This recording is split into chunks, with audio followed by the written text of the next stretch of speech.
Hello and welcome to Mr. E's Watch Reviews. Today we're going to do the Steeldive 1953 on a Jubilee bracelet.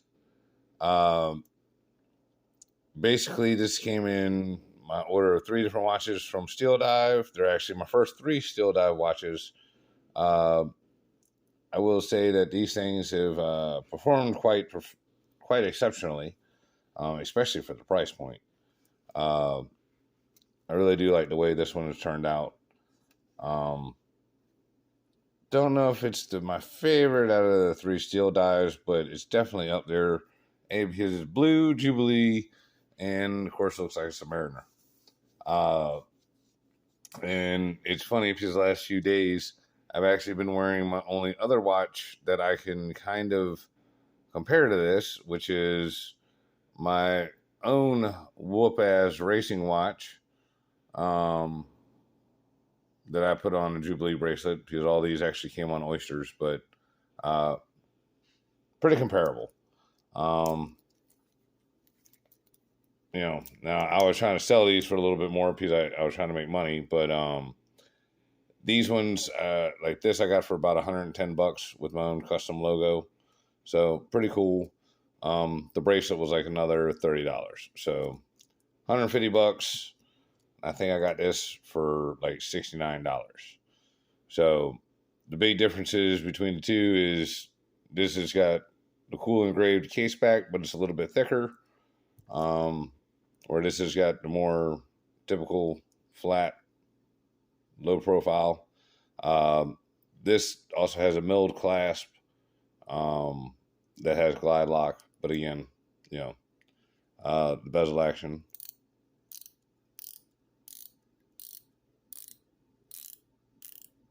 I would actually say the bezel action is just a little bit better on my whoop-ass watch.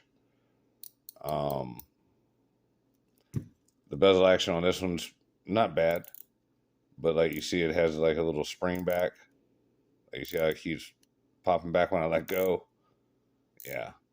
Not really back play, but like it has a tendency to bounce back. Yeah, like every time you click it, it springs back. So,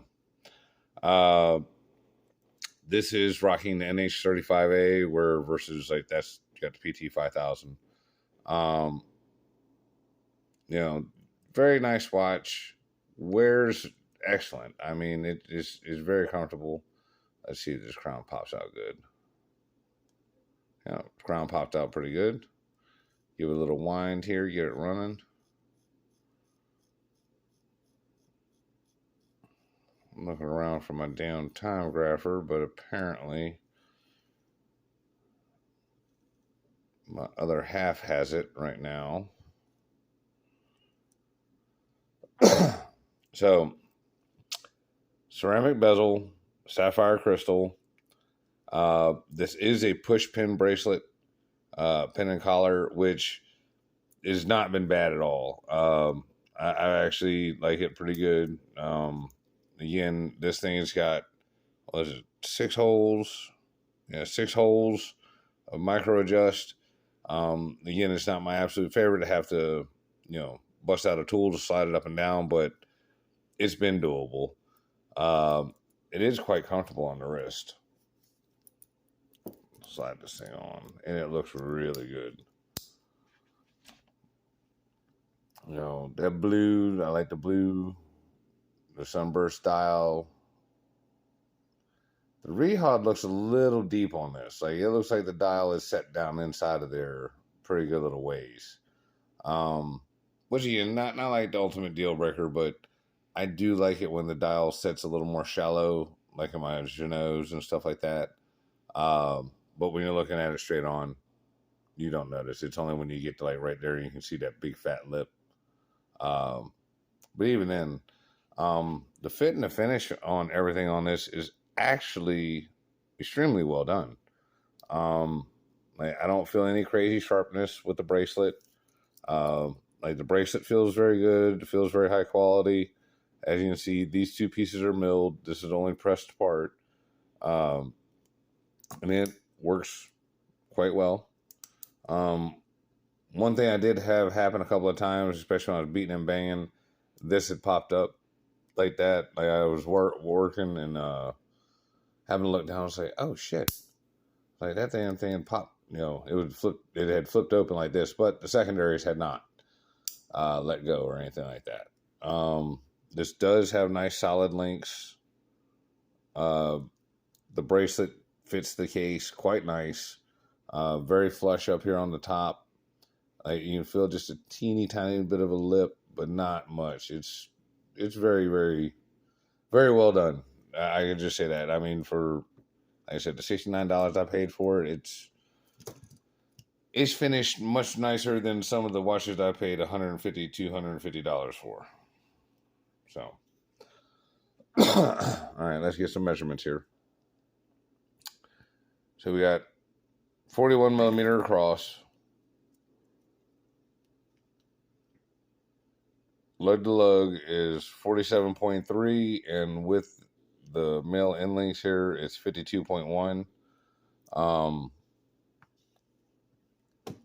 in all, I mean, for the money, man, I mean, this is fucking a really nice ass watch. Even with the couple little things, like I said, with the bounce back on the bezel, it's not that big a deal. It's not that much of a deal breaker. The lume on this works right good. It's got a loomed bezel and loom dial and everything like that. And we'll go ahead and charge it up here and let y'all check that out.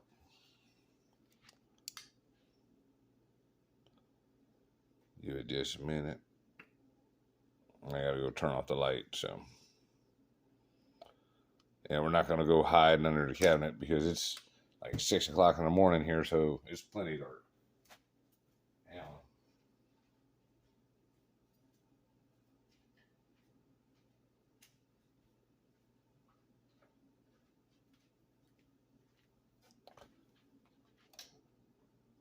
Oh yeah, look at that.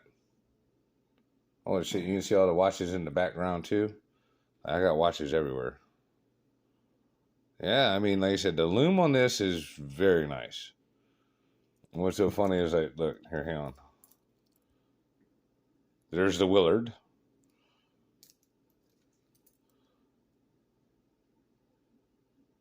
There's the 1996. Those are both the Steeldives. Then there's the whoop ass. As you see, the whoop ass indices work good, but the hands not so much.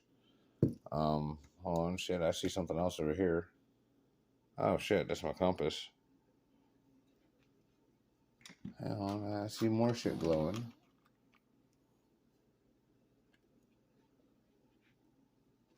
Hang on a second. Now this one was not in the shit directly. Here we go. Hang on. This is my whoop ass racing watch. This is the GMT that we'll be giving away, so it's actually got some decent lume. The hands don't match the fucking dial, but at least it's bright. It's much brighter than the Pagani design GMT. Let's see. I see other shit glowing. But anyways, let's get back to what we're focusing on. So again, the lume on this 1996 is quite right. I don't know if y'all heard me just rip one, but you know, it is what it is. Let's see. Yeah. Yeah, again, for $69, quite impressive on the lume. Oh shit. Well, excuse me for that, y'all. And you know, it is what it is. And as in per Mr. E style, we're not editing that out. It is what it is. Oh man. So basically for the dough, I think this is the new super value for me on AliExpress is the Steeldives. I realize that Invictas are not sold on AliExpress, but uh, like this is way, way, way, way better than the Paganis. This is way better than an Invicta. Uh, it just, yeah, you know, overall, like, okay, like with the Invicta, you get mineral crystal and aluminum bezel. This is you're getting ceramic and sapphire. Um, you know, all three of them come with an NH35A. Now the Paganis, yes, it has a screw bracelet, like a screw link bracelet. Um, but I've had too many problems with their watches. You know what I'm saying? And their bezel plate isn't as good as this. Uh, I think this is a much better made watch, even though that their bracelet's more along the lines of what I typically like with screw pins and a diver's extension. Uh, I think this is the better deal. I really do. And again, just a reminder for everybody, as you guys saw, we're giving away the 3 watches at 2,520 subscribers. We got these 2, and then, of course, the grand prize of the San Martin. Like I said, there will be a link to the video that you need to leave a comment on in the description if you haven't already. Like I said, you got a 1 in 3 chance of winning these watches. I think there's only like 200. There's less than 300 comments on the video, so you got a 3 in 300 chance of winning. I mean, that's pretty decent. That's actually like close to 1%. Much better odds than you get in Vegas and the lottery and stuff. So if you haven't gone over there and subscribed, please do so.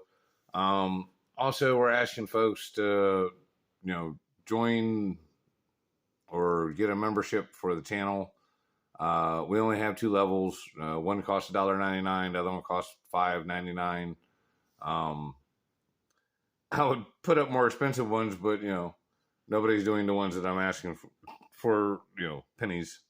But at any rate, I really hate asking and begging and even mentioning that, hey, could you all do this? But it is what it is, man. I want to be able to buy more watches and do more things. Like I said, this year I've had to slow it down quite a bit because thanks to Biden economics, I'm making, we'll just say fucking a substantial amount less, like 10% less than what I made the 2 years before, 3 years before. So yeah, that has put a serious hamper on me being able just to run out and buy watches willy-nilly, whether I like them or not, whether I want to keep them or not. Essentially, I've had to really narrow it down to fucking pretty much anything that I personally really wanted, because, trying to resell some of these watches is just an absolute fucking nightmare. It is what it is. It's just, even when they're brand new, people think that everything is let's make a deal and all this other crazy shit. So, yeah. Not only that, but all the ones that people want to sell are the ones that I will never sell, like my Genoes and stuff like that. Which, again, that's one of the dangers about buying some of these watches and whatnot. Like some of these cheaper watches, motherfucker, you better make sure you really like it or you really want it, because once it's yours, it's pretty much, you'll either give it away literally or wind up, wearing it or throwing it away. It's going to be one or the other. Because to buy it and try and sell it, shit.